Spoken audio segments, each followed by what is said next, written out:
Masuk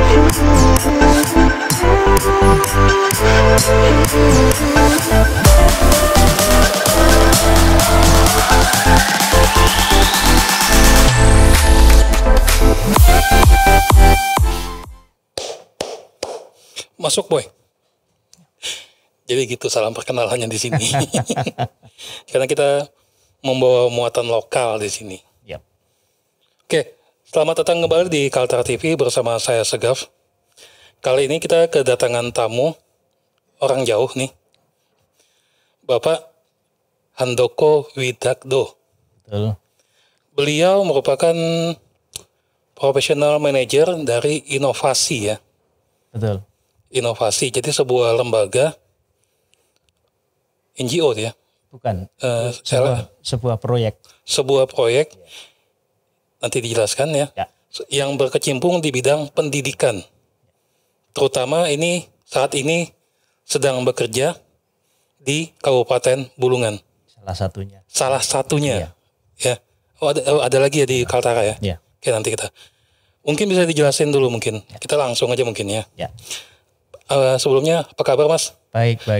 Ya. Ini udah lama nggak kesini. Sejak pandemi nggak pernah Semenjak kesini. pandemi nggak pernah kesini ya.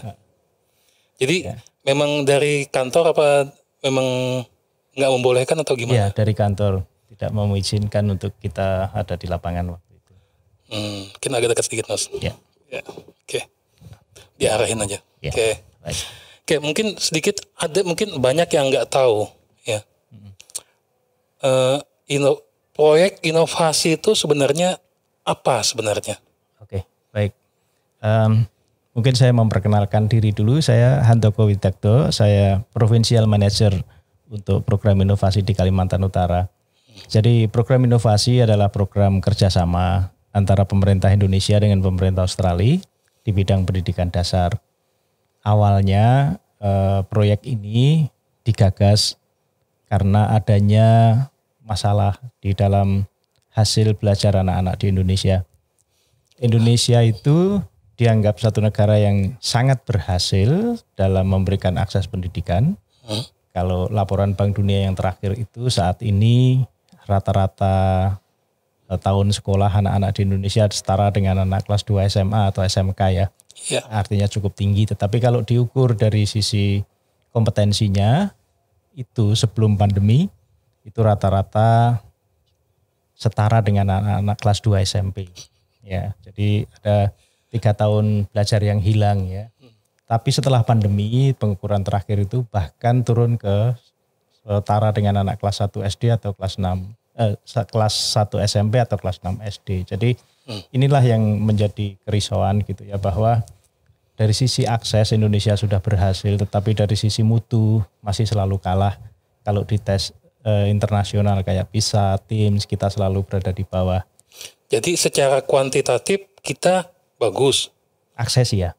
Tapi dari secara kualitatif anak-anaknya bisa dibilang bukan nggak bagus ya. Mungkin tidak merata mungkin ya. Mungkin bisa dibilang kalau secara keseluruhan kata-katanya mungkin tidak bagus, tidak sesuai dengan tingkatannya. Betul, itu betul. Nah, itu sebelum pandemi. Ya. Nah, pada saat itu inovasi masuk ya. Salah satu program inovasi adalah mungkin mengurangi gap itu. Ya, jadi setelah dianalisis kenapa mutu pendidikan di Indonesia itu tidak terlalu bagus, itu salah satunya adalah itu karena kompetensi dasar, terutama membaca. Kompetensi dasar itu ada membaca, menulis dan berhitung, tapi terutama membaca itu tidak tuntas di kelas awal, di kelas 1, 2, 3. Jadi dalam dunia pendidikan itu anak kelas 1, 2, 3 harusnya belajar membaca sampai ke kompetensi tertentu, yaitu lancar dan memahami. Dan kemudian di kelas tinggi, di kelas 4, 5, 6 dan di jenjang berikutnya, anak-anak itu menggunakan keterampilan membacanya untuk belajar. Nah, Oke, sedikit saya ingin memahami dulu nih. Secara teori seharusnya kelas 1, 2, dan 3 itu seharusnya fokus ke belajar membaca. Belajar membaca sudah bisa. Kelas 4 dan ke atas mungkin sudah memahami ya. Tapi kenyataannya gimana di Kaltara ini? Nah, bukan hanya di bukan di Kaltara, sorry, di Indonesia lah pada dasarnya. Bukan hanya di Kaltara, di hasil pengukuran yang dilakukan oleh Kementerian di tahun 2016 misalnya menunjukkan bahwa kebanyakan anak-anak di kelas 4 itu belum lancar membaca, termasuk di Kalimantan Utara waktu itu. Ini pengukuran dari kementerian ya. Itu sampai berdasarkan penelitian, sampai kelas 4 ada yang belum bisa membaca. Ya. Dari survei ya. Saya nggak bilang memahami ya, karena itu dua hal yang berbeda ya. Betul. Membaca saja ada yang nggak bisa. Ya, tidak lancar. Tidak lancar. Ya. Sampai kelas 4 berdasarkan penelitian. Ya. Nah, itulah yang kemudian menyebabkan ya, kalau misalnya kita mau ikut balap sepeda misalnya, sementara kita belum terampil naik sepeda, ya pasti jatuh kan. Nah, itu yang terjadi sebenarnya. Bahwa anak-anak yang belum mempunyai kompetensi untuk membaca dan memahami sudah harus belajar mata pelajaran yang lain yang membutuhkan keterampilan membaca yang tinggi supaya dia bisa memahami apa yang dipelajari. Nah, ini tidak tuntas. Nah, oleh sebab itu pemerintah Indonesia mengajak pemerintah Australia untuk membuat satu proyek untuk mencoba mencari cara memecahkan masalah yang dihadapi pendidikan Indonesia, terutama di pendidikan dasar tadi. Nah, itulah kemudian lahir program inovasi. Program inovasi ini awalnya bekerja di Nusa Tenggara Barat di tahun 2016 dan kemudian 2017 masuk ke 3 provinsi yang lain, yaitu NTT, kemudian Jawa Timur dan Kalimantan Utara. Oke, itu program untuk supaya meningkatkan kemampuan membaca ya. Yang inovasi salah satu tujuan dari salah satunya. Sudah berapa tahun ini inovasi berada di Kaltara ini? Di Kaltara kita mulai tahun 2017.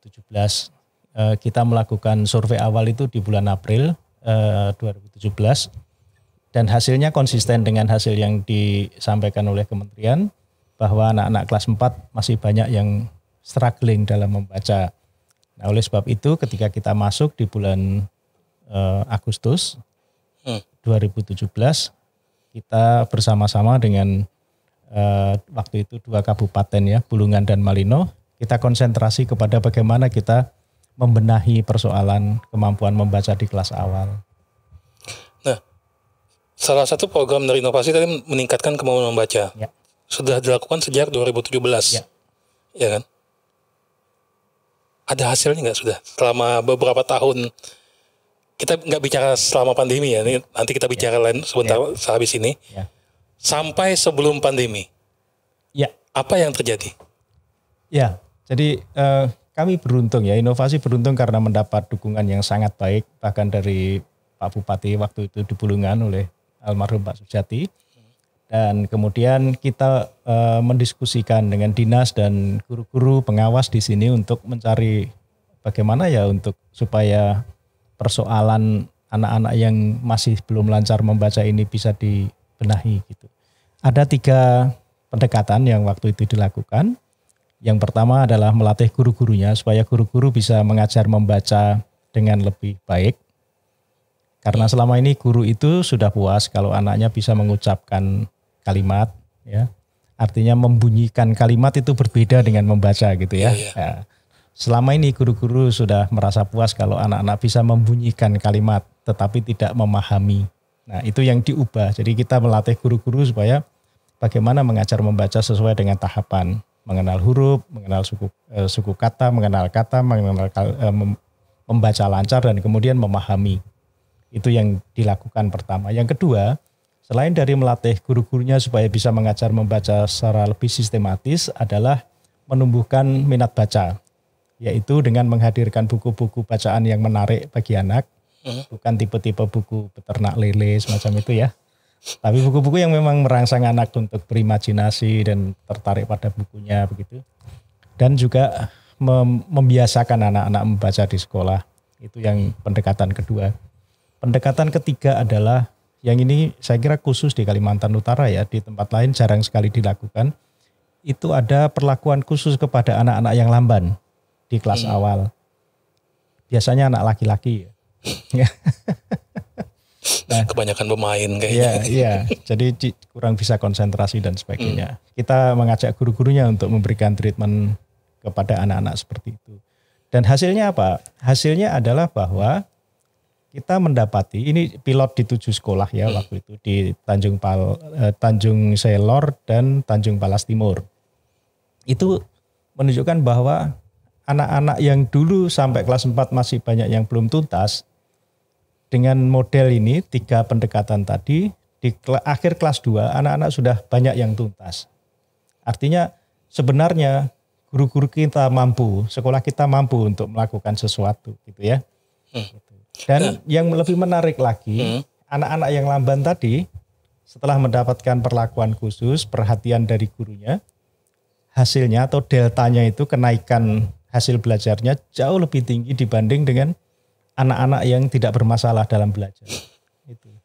Nah, ini sedikit agak kontradiksi nih, jujur aja saya. Kan sempat beberapa tahun yang lalu sempat ada semacam kontroversi di sini, yang ada sekolah SD mewajibkan pendaftar SD itu bisa membaca, ya kan? Sedangkan di sisi lain, kenapa saya bilang kontradiksi? Di sisi lain ada di beberapa tempat yang sampai anggap kelas 4 SD kalau berdasarkan penelitian, ada yang tidak bisa membaca. Itu sebenarnya apa yang salah di mana sih, Mas? Ini kan agak kontradiktif nih jadinya ini. Ya,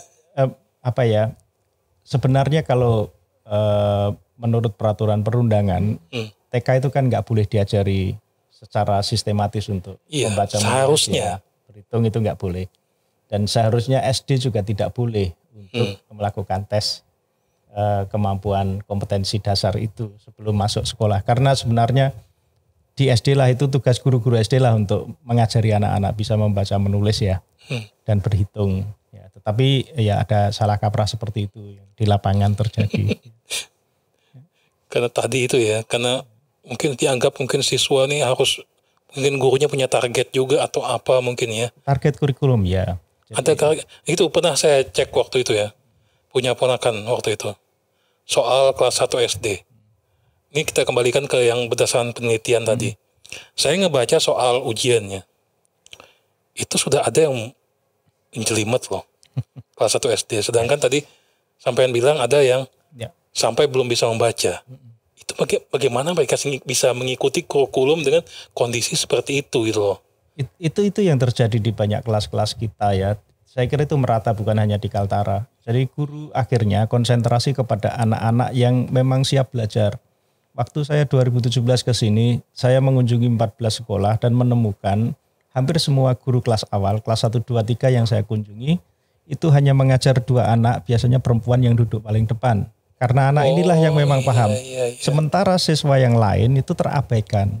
Nah itulah sebabnya di Kaltara kita membuat program untuk ada perhatian kepada anak-anak yang lamban. Supaya guru tidak terjebak kepada mengajari anak yang sudah siap dan pinter ini. Tetapi memperhatikan semua anak yang ada di kelasnya. Iya, itu memang sering kejadian sih. Dulu saya juga pernah ngajar.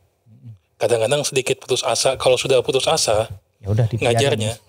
Ya jujur aja, saya juga kadang-kadang ngebiarin juga. Saya cuma fokus ke beberapa anak yang saya anggap bisa. Ya kan, bisa ngikutin.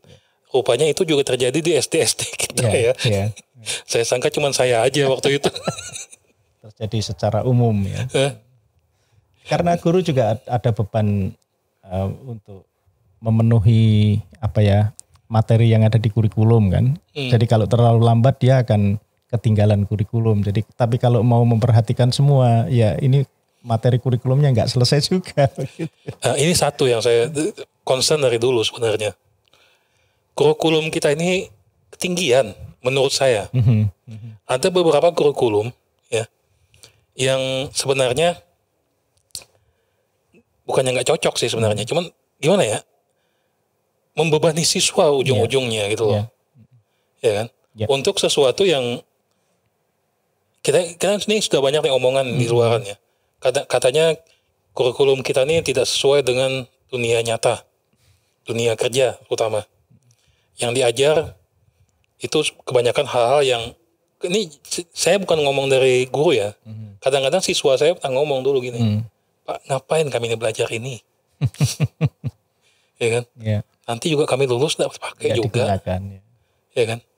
Cuman itu urusan lain. Ya kan? Itu saya bilang kurikulum kita memang ada sesuatu yang salah di kurikulum kita. Menurut saya sih. Kadang-kadang bebannya terlalu berat. Ya kan? Bebannya bagi siswa terlalu berat dan juga ketidakmampuan guru-guru juga untuk menerjemahkan apa yang ada di kurikulum kepada siswa. Ya kan? Itu juga jadi problem tersendiri juga gitu kan.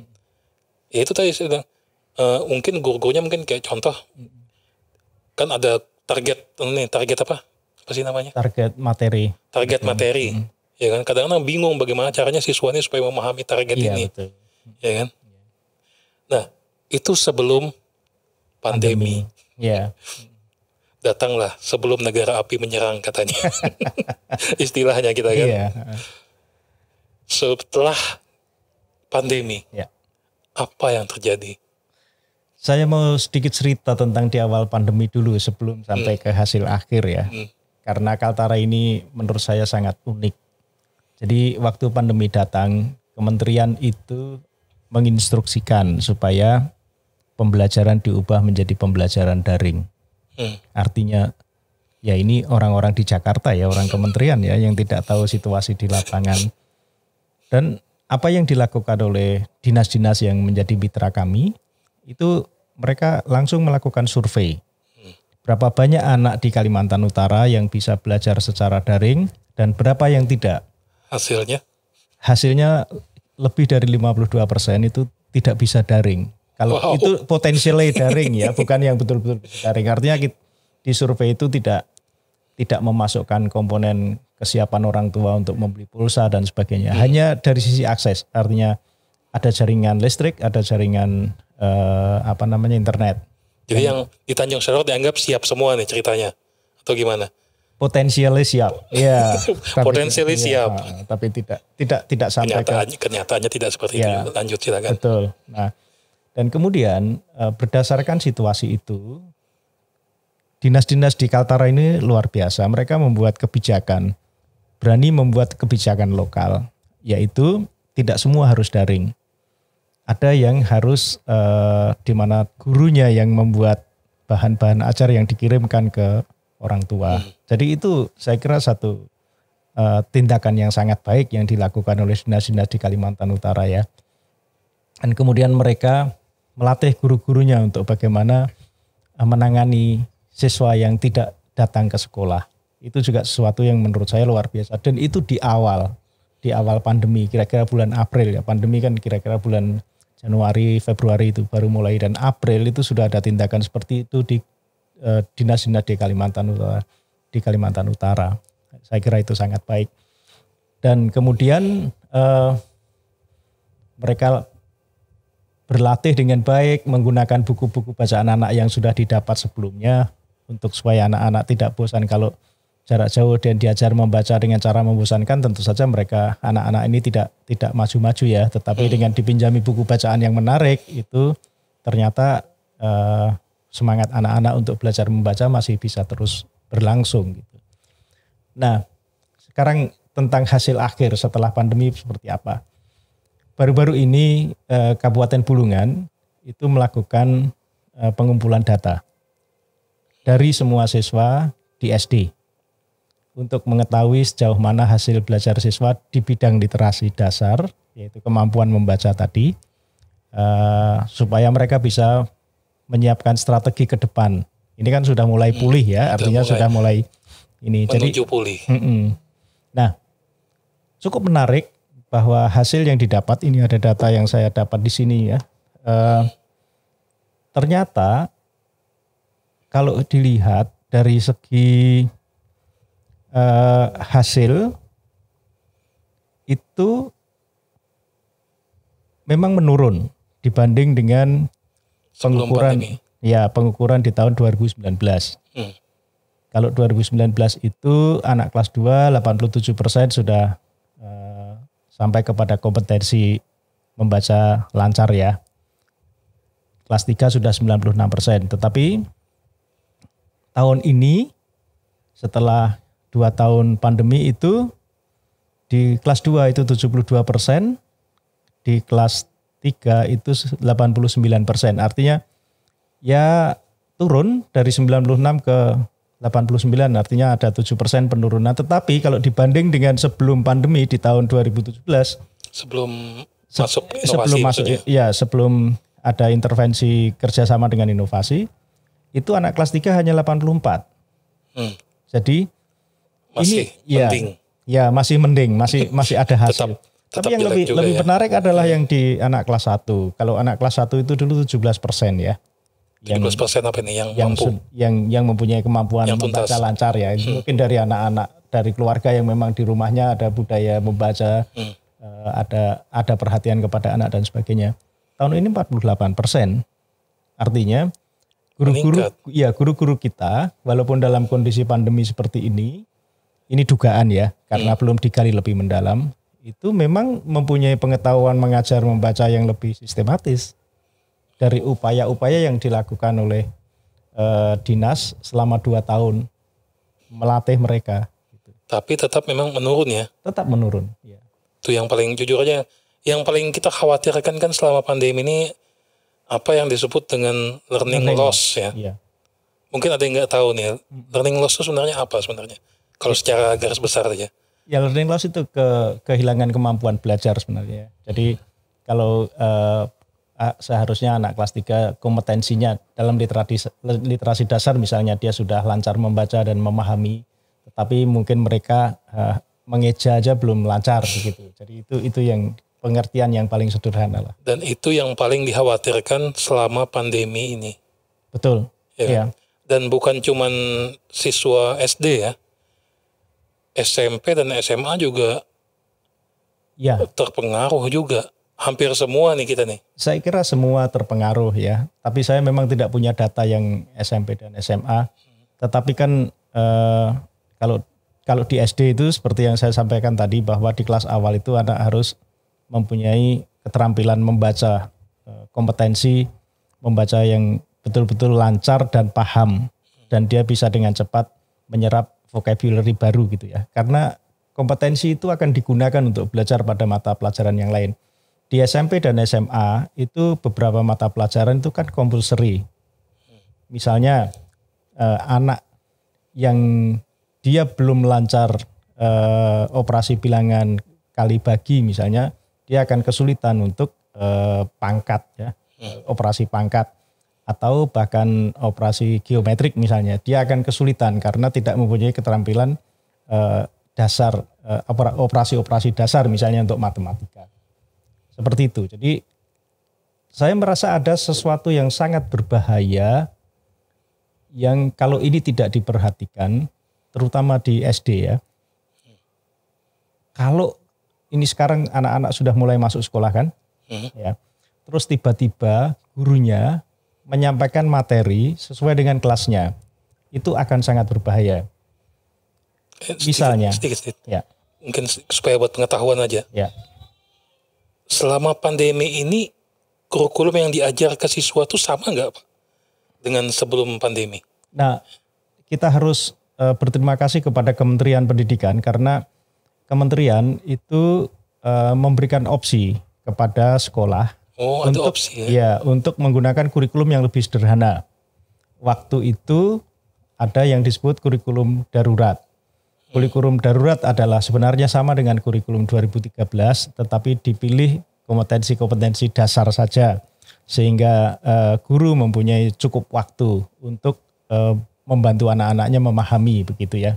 Ya. Kemudian kurikulum darurat yang sudah disempurnakan menjadi kurikulum apa itu namanya? Kurikulum ya, itulah kurikulum darurat. Tapi kemudian ada nama baru yang digunakan. Jadi memang beda ya? Beda. Oke. Ya. Saya kan juga jujur aja ya, dulu pernah ngajar. Ya kan? Kurikulum khusus, maaf. Kurikulum khusus namanya ya? Ya, di masa pandemi. Saya juga pernah ngajar ya. Saya sering banget, cuman kebetulan saya ngajar di SMK. Sering banget ketemu siswa yang kadang-kadang basisnya lemah banget. Sebenarnya tadi sudah dibahas sedikit ya. Yeah. Banyak kelemahan-kelemahan dari sistem pendidikan kita di Kaltara ini. Kalau menurut sampean, apa sih yang menurut sampean yang problem mendasar dari pendidikan dasar kita selain dari literasi tadi saya? Kalau sebenarnya di Kalimantan Utara itu dari segi akses sudah oke ya. Jadi itu tidak masalah. Saya bertemu dengan bupati di Malinau, dengan bupati di Bulungan, juga di KTT, dan mereka semua bahkan sejak 10 tahun terakhir ini kepedulian kepada akses itu luar biasa. Setiap komunitas, bahkan komunitas yang penduduknya tidak cukup banyak, itu ada sekolah. Artinya di situ tidak ada masalah. Bahkan guru pun ada begitu ya. Tetapi ya itu tadi, masalahnya adalah apakah guru-guru ini mempunyai kesiapan yang baik, keterampilan yang baik untuk mengajar atau tidak, itu yang menjadi masalah.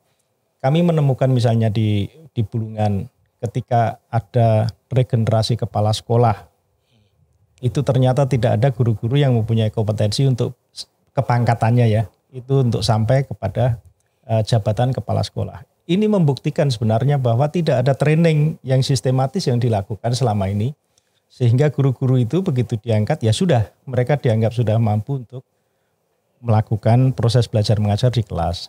Nah ini menurut saya salah satu masalah yang cukup besar, tetapi saya melihat dalam 5 tahun terakhir saya ada di sini, itu sudah mulai menjadi perhatian dari dinas untuk ditangani.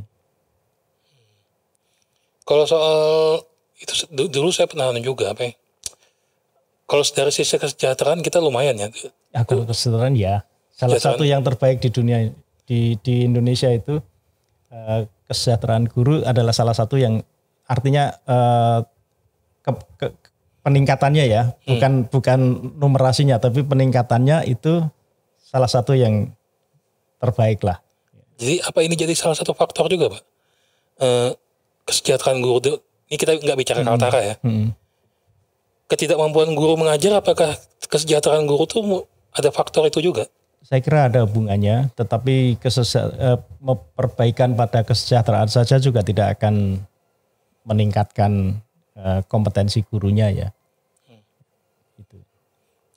Jadi kalau berdasarkan bukan penelitian ya, pengamatan, kesejahteraan guru di Kaltara ini udah cukup bagus. Saya tidak mempunyai cukup data untuk itu, ya. Tapi lumayan. Tetapi iyalah di beberapa tempat memang saya kira memadai lah, apalagi setelah ada sertifikasi ya. Iya. Membantu sekali. Guru memadai lah ya. Kalau dulu memang parah. Ya. Ya kan. Nah ini kedepannya gimana nih kita nih kalau berdasarkan pengamatan Pak Handoko, apa yang harus kita lakukan nih? Yang pertama tadi harus menyesuaikan materi ajar dengan kondisi siswa. Karena menurut saya ini yang paling berbahaya setelah pandemi ya. Ketika anak mulai masuk, jangan sampai gurunya menganggap bahwa anak-anak ini mempunyai kompetensi sesuai kelasnya. Misalnya ketika awal pandemi anak itu kelas 2 SD. Sekarang dia berada di kelas 4 kan karena 2 tahun kan. Tetapi apakah selama 2 tahun itu kompetensi yang dia dapat itu memadai untuk mencapai kompetensi anak kelas 4? Belum tentu dan kebanyakan tidak ya. Nah kalau gurunya ketika nanti masuk sekolah langsung memberikan materi di kelas 4, ini bencana bagi anak-anak itu. Karena kalau anak-anak tidak bisa mengikuti materi yang diajarkan oleh guru, dia akan frustasi. Iya. Itu. Jadi ini yang menurut saya harus menjadi perhatian besar dari teman-teman dinas, dari teman-teman kepala sekolah, pengawas, guru, untuk ayo guru-guru untuk berani ya, untuk menurunkan materi yang akan diberikan supaya lebih sesuai dengan kesiapan siswa. Dan itu bukan memerlukan waktu yang tidak singkat ya. Saya menduga itu bisa 2-3 tahun ke depan untuk mulai pelan-pelan ya, kembali untuk membantu anak-anak bisa sampai kepada kompetensi sesuai dengan kelasnya kembali. Orang sering nggak sadar ya Mas, pentingnya pendidikan dasar ini. Ya, salah satu yang membuat pendidikan kita ini mungkin sedikit kurang bagus, baik kan ada pengukurannya dari sisi PISA lah. Itu paling gampang lah kan.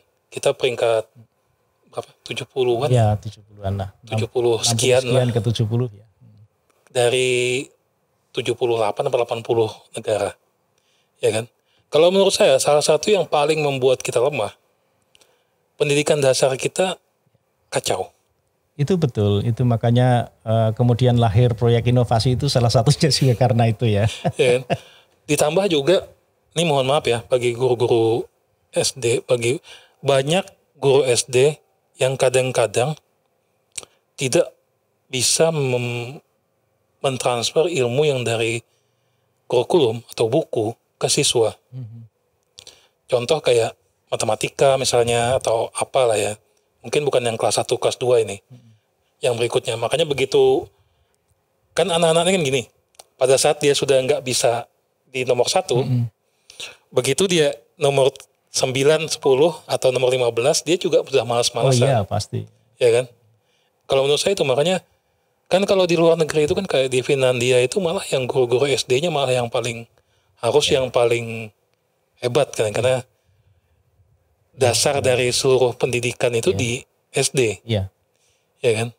Nah, cuman ya sudahlah, sudah seperti ini ya di Indonesia.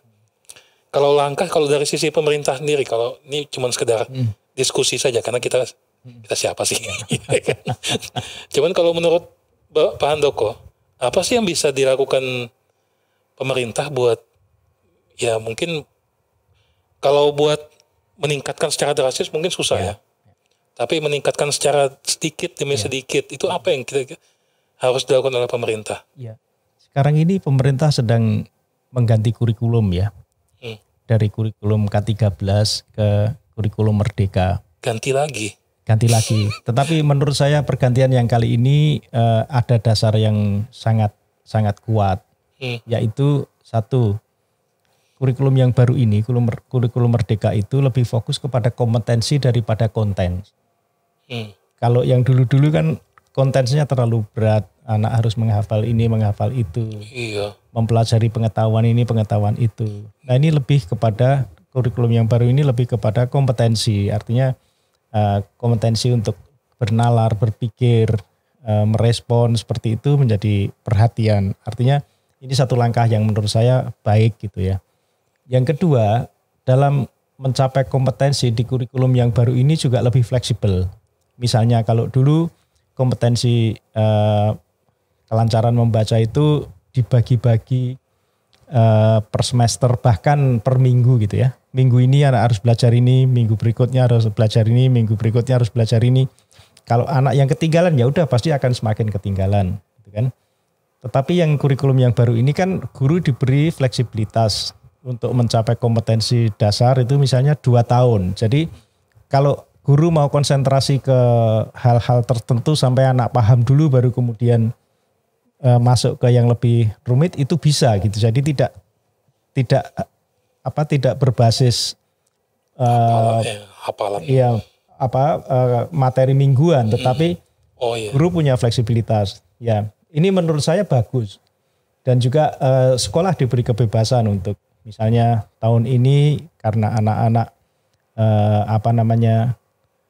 kesulitan kalau harus belajar beberapa mata pelajaran, bisa fokus kepada mata pelajaran tertentu dengan jumlah jam tertentu gitu. Nanti baru tahun berikutnya ditambahkan seperti itu. Saya kira itu bagus. Ada pengalaman menarik di Papua sebenarnya. Papua itu berani ya. Mereka punya buku paket khusus Papua. Yaitu anak sampai kelas 4 mereka hanya belajar salistung. Tidak peduli dengan IPA, tidak peduli dengan IPS. Karena untuk apa belajar IPA, IPS kalau anak belum paham tentang membaca kan? Ya mereka ya hanya dihafal atau mungkin sama sekali tidak dipahami. Jadi mereka mengambil keputusan seperti itu. Dan apa yang dilakukan di Papua ini selaras dengan apa yang pada perubahan kurikulum yang baru ini.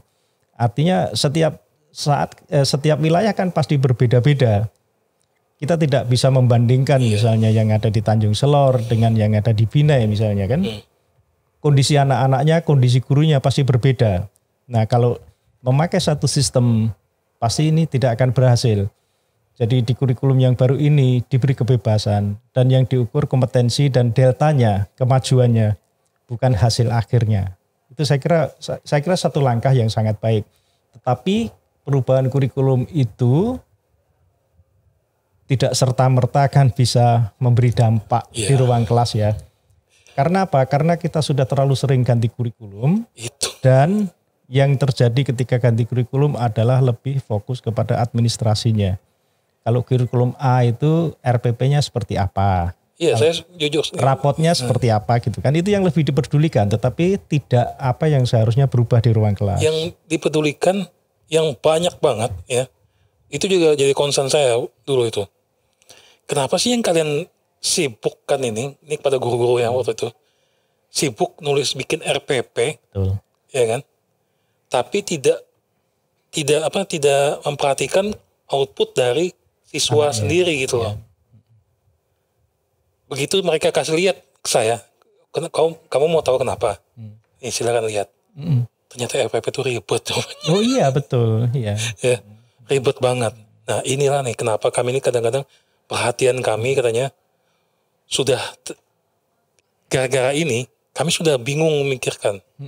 Belum lagi masalah angka kredit lagi katanya. Belum lagi masalah apa lagi?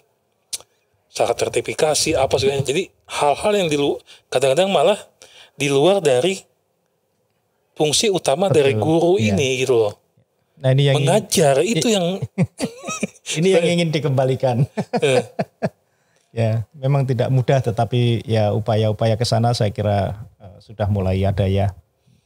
Iya, kemarin katanya Pak Nadiem RPP itu sederhana kan, benar ya?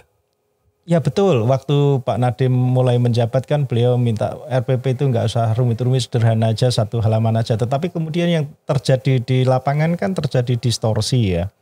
Yang satu halaman itu kemudian hurufnya dikecilin supaya masuk satu halaman. Artinya ya penyakit administrasi itu luar biasa di dunia pendidikan kita. Jadi ketika Mas Nadiem bermaksud baik supaya gurunya tidak repot, tidak habis waktunya untuk nyusun RPP yang berhalaman-halaman itu, tapi kemudian yang terjadi justru sebaliknya.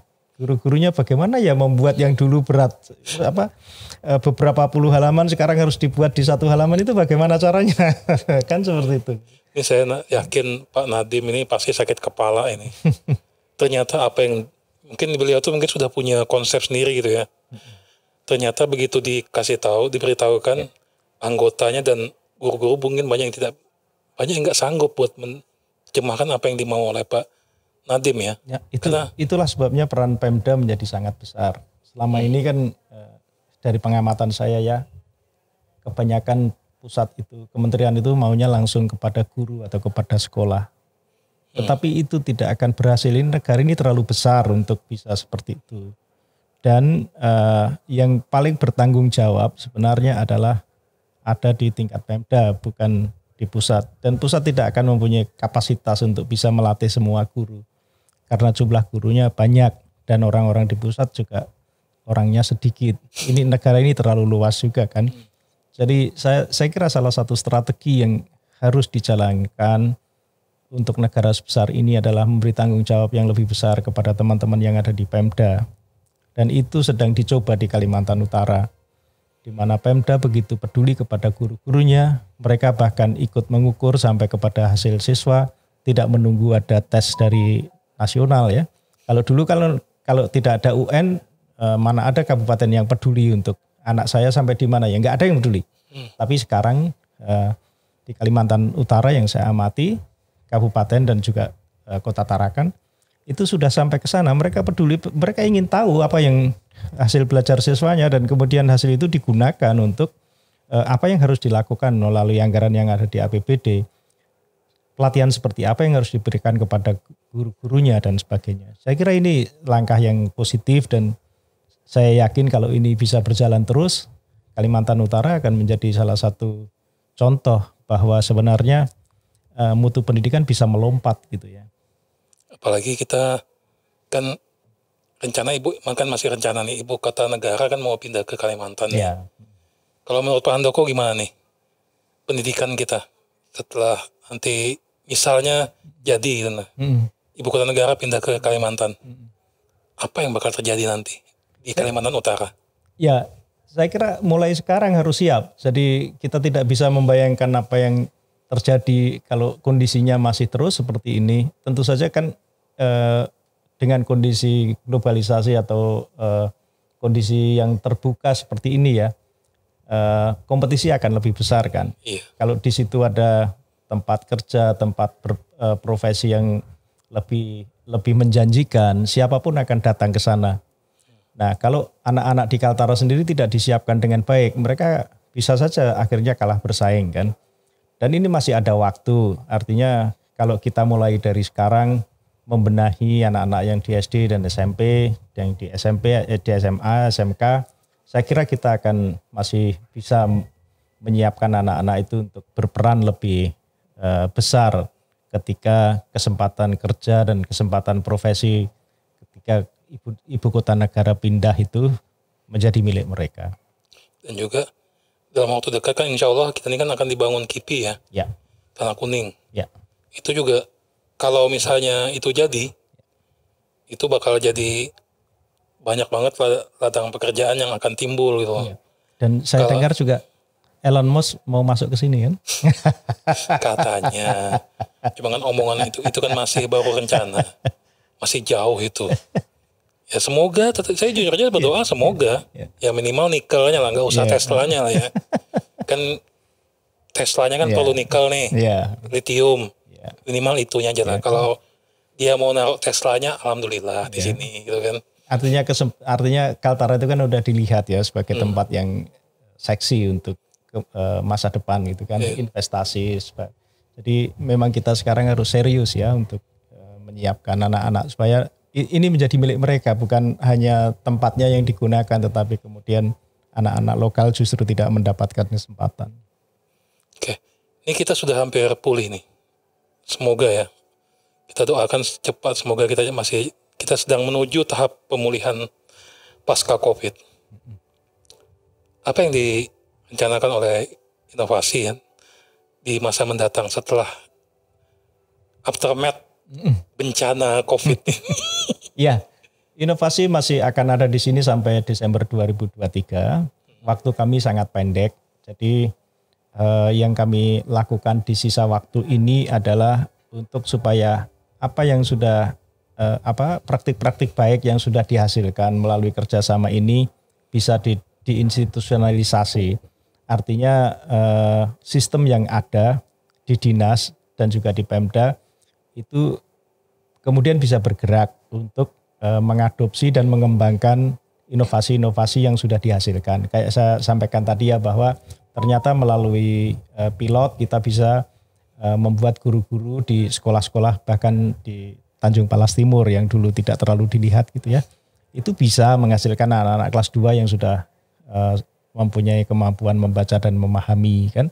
Artinya ini kan kemampuan itu ada, tetapi kemampuan itu kan baru pada individual, belum pada sistem. Jadi 1,5 tahun yang tersisa ini kami ingin supaya ini masuk kepada sistem, artinya ada institusionalisasi, itu yang pertama. Yang kedua, kami menyadari bahwa beban ini tidak bisa hanya ditanggung oleh Dinas Pendidikan atau oleh Pemda saja. Jadi harus ada pihak-pihak yang menjadi teman bagi mereka, yang mendukung untuk bekerja sama meningkatkan dan menjaga mutu pendidikan ini.